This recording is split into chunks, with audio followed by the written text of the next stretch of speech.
Right now, somewhere in your mind, a thought is circling. Maybe it is about tomorrow. Maybe it is about something you said last week.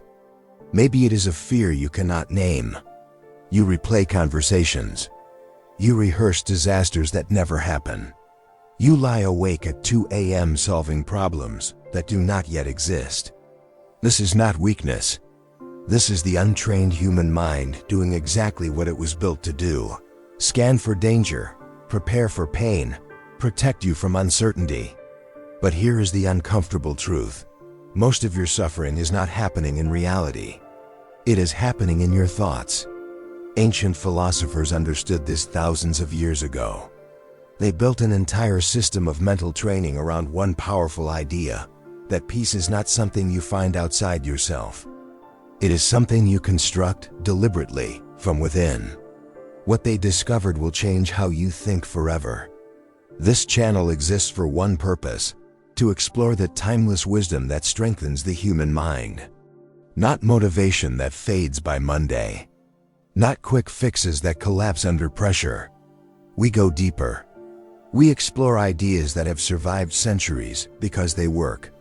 Today, we enter the world of Stoic philosophy, a school of thought born in ancient Greece, refined in Rome, and more relevant today than it has ever been. Thinkers like Epictetus, Seneca, and Marcus Aurelius did not just write beautiful words. They built mental frameworks that helped them survive war, exile, grief, and betrayal with complete inner calm. What they built, you can learn. Let us begin. The Stoics believed something radical. They believed that events themselves are neutral. What creates suffering is never the event. It is always the judgment you place upon it.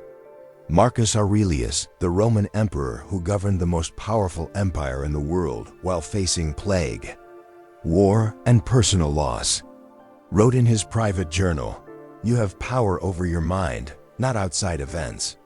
Realize this, and you will find strength." He was not writing for the public. He was writing to remind himself.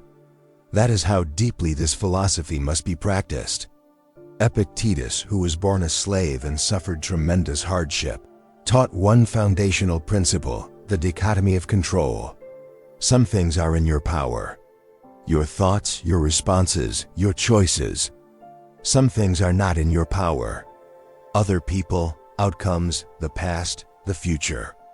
The untrained mind wastes its energy on the second category.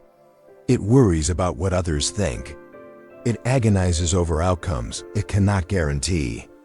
It fights against realities it cannot change. The Stoic mind learns to draw a firm line. What is mine to control? That I will give everything to. What is not mine? I release it completely. Seneca, writing to his friend Lucilius, said, "We suffer more in imagination than in reality." Most people read that line and nod. But few people truly apply it. They still treat every imagined threat as a real one. They still give their nervous system instructions to panic over possibilities. Stoicism does not ask you to feel nothing. It asks you to think clearly before you react. That distinction is everything. Modern psychology has now confirmed what the Stoics knew intuitively. Your brain is not a neutral recorder of reality.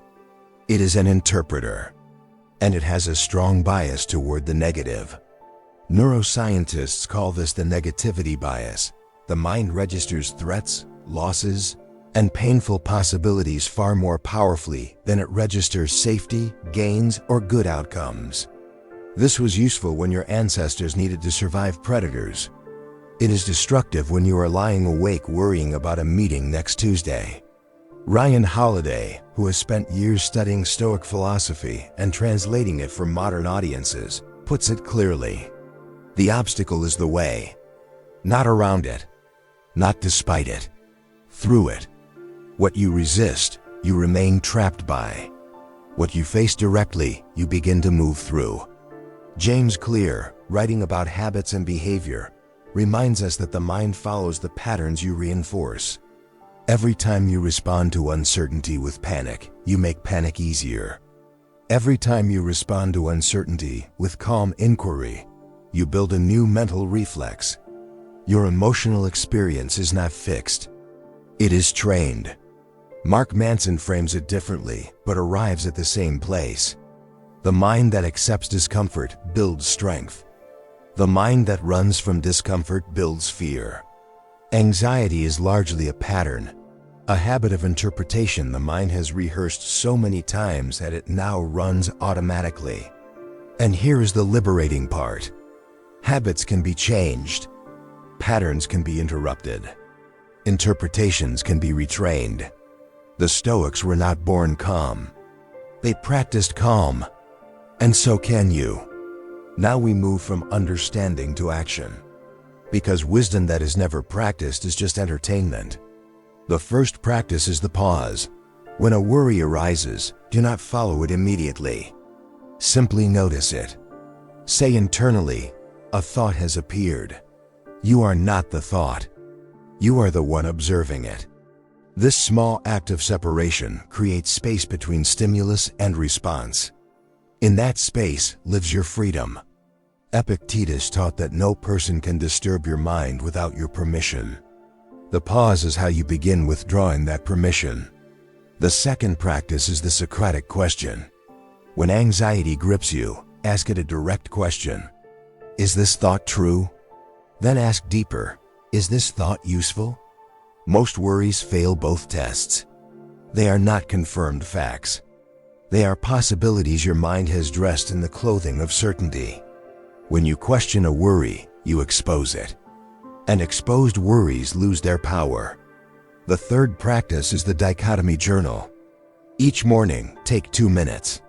Write down what is worrying you. Then draw a simple line down the page.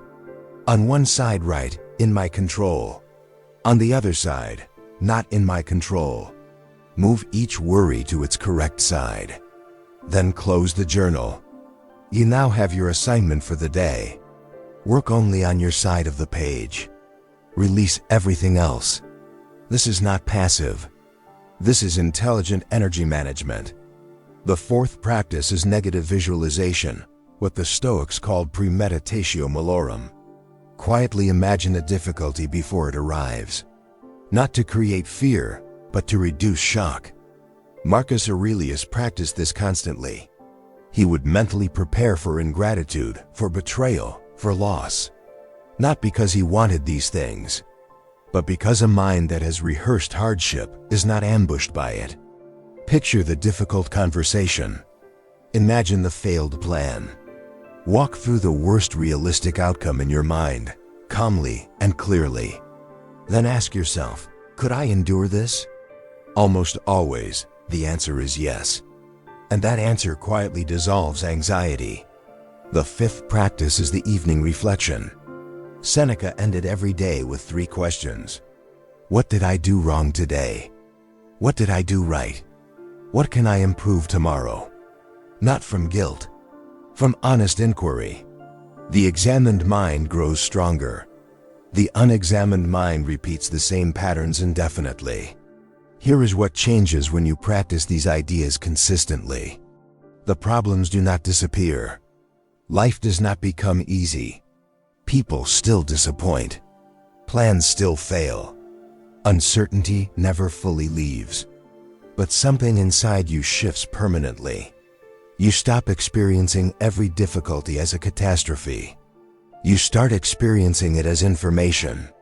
The Stoic mind does not become cold or detached. It becomes clear. It sees what is real, separates it from what is imagined, and responds with intention rather than impulse. Marcus Aurelius faced enormous suffering during his reign, plague that killed millions, wars on multiple fronts, the death of children. And yet his private writings reveal a man of extraordinary calm. Not because his life was easy, because his mind was trained. Peace of mind is not the absence of problems. It is the presence of a mind strong enough to hold them without breaking. When you stop trying to control everything outside you and begin mastering everything within you, something remarkable happens. The world does not change. You change. And from that changed perspective, life becomes navigable in a way it never was before. Seneca wrote, "The mind that is free from passion is a fortress. Build that fortress, not with walls to keep the world out, but with a foundation that cannot be shaken by it." The Stoics left us a gift, not a religion, not a rigid rule book, a practice, a daily training of the mind toward clarity, discipline, and quiet strength. You do not need a perfect life to have peace of mind. You need a trained mind. Begin today. Use the pause, question your worries, work within your control. Reflect each evening. These are small acts with enormous consequences. If this video reached something real inside you, share it with one person who might need these words tonight. And if you are ready to go deeper into Stoic philosophy and mental mastery, subscribe to this channel. The next idea is already waiting, and it will change how you see everything.